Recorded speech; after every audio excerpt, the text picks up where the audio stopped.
নমস্কার, আমি সুস্মিতা। আশা করি আমার দর্শক বন্ধুরা সবাই তোমরা খুব ভালো আছো, আমিও খুব ভালো আছি। আজকে আবারও একটা নতুন রান্নার রেসিপি নিয়ে চলে এসেছি, সেটা হলো বিহারি স্টাইল চিকেন রেসিপি।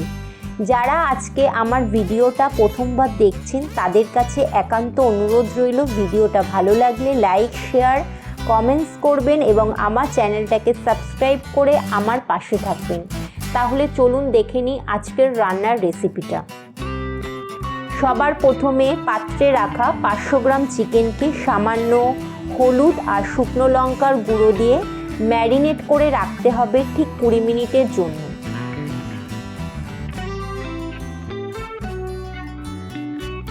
এরপর কড়াইতে সর্ষের তেল গরম হয়ে গেলে ম্যারিনেট করা চিকেনটাকে একটু ফ্রাই করে নিতে হবে।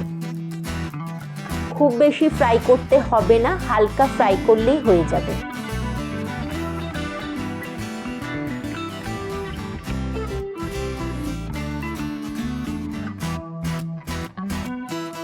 ফ্রাই করার সময় কিন্তু আমি নুন দিইনি। ফ্রাই হয়ে গেলে চিকেনটাকে আবারও একটি পাত্রে তুলে রাখতে হবে। এরপর পাত্রের মধ্যে সামান্য একটু নুন আর আমি এখানে শুকনো লঙ্কার গুঁড়ো দিয়েছি, তবে এটা কাশ্মীরি লঙ্কার গুঁড়ো। এবার ওই একই তেলের মধ্যে 2টো শুকনো লঙ্কা, 2টো তেজপাতা, গোটা জিরে আর গোটা গরম মশলা আমি ফোড়নে দিয়ে দেবো।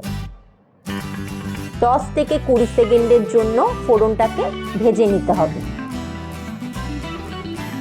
এখানে আজকে কোনো রকম বাটা মশলা আমি ব্যবহার করব না, তার জন্য বেশ কিছুটা রসুন আমি এখানে হামানদিস্তায় থেতো করে রেখেছি, সেই রসুনটা এখানে আমি দিয়ে দেব।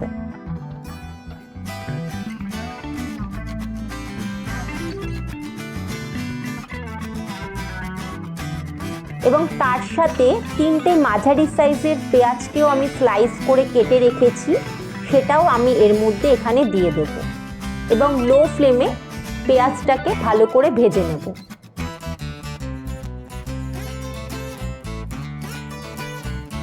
এরপর আমি এর মধ্যে এর যে মেন ইনগ্রিডিয়েন্টস অর্থাৎ গোটা রসুন, সেটা আমি এখানে দিয়ে দেবো। এই রসুনটা কিন্তু গোটা অবস্থাতেই রান্না করতে হবে, ভালো করে রান্নাটাকে কষাতে হবে, তবে লো ফ্লেমে।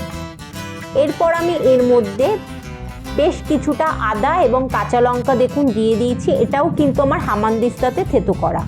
5টা কাঁচা লঙ্কা আমি এখানে দিয়েছি। ভালো করে মশলাটাকে কষাতে হবে। এরপর আমি এর মধ্যে বেশ কিছুটা নুন, হলুদ গুঁড়ো, আবারও আমি কিছুটা শুকনো লঙ্কার গুঁড়ো দিয়ে দেবো, কেননা এখানে রান্নাটা আমি বেশ কিছুটা স্পাইসি করব। ভালো করে সবকটা উপকরণকে কষিয়ে নিতে হবে এবং লো ফ্লেমে রেখেই কিন্তু কষাতে হবে, যাতে পেঁয়াজটা খুব ভালোভাবে গলে যায়।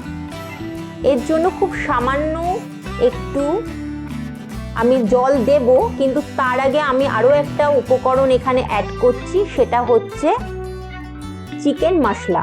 বিভিন্ন রকমের চিকেন মশলা কিনতে পাওয়া যায়, যে কোনো একটা চিকেন মশলা আপনারা এখানে দিতেই পারেন।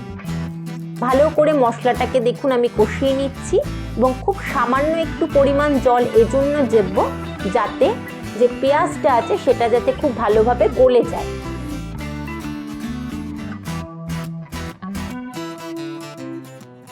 মশলা যতক্ষণ না কষবে ভালো করে এবং মশলা থেকে তেল বেরোবে ততক্ষণ পর্যন্ত কষাতে হবে।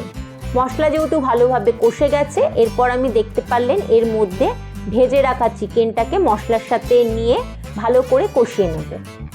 আর আমি তার পাশেই বেশ কিছুটা জল গরম করে রেখেছি, পরিমাণ মতো জলটা এখানে অ্যাড করতে হবে, যাতে আমার চিকেন এবং রসুনটা গোটা অবস্থাতেই খুব ভালোভাবে সুসিদ্ধ হয়ে যায়। 15 মিনিটের জন্য লো ফ্লেমে আমি রান্নাটা হতে দেব এবং সবার শেষে 1 চামচ গরম মশলা দিয়ে দিলেই কিন্তু আজকে আমার একদম রেডি বিহারি স্টাইল চিকেন।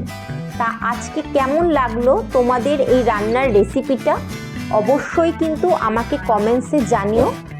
ভালো লাগলে like, share, comment, subscribe my YouTube channel and follow me on Facebook. সবাই ভালো থেকো, সাবধানে থেকো। ধন্যবাদ।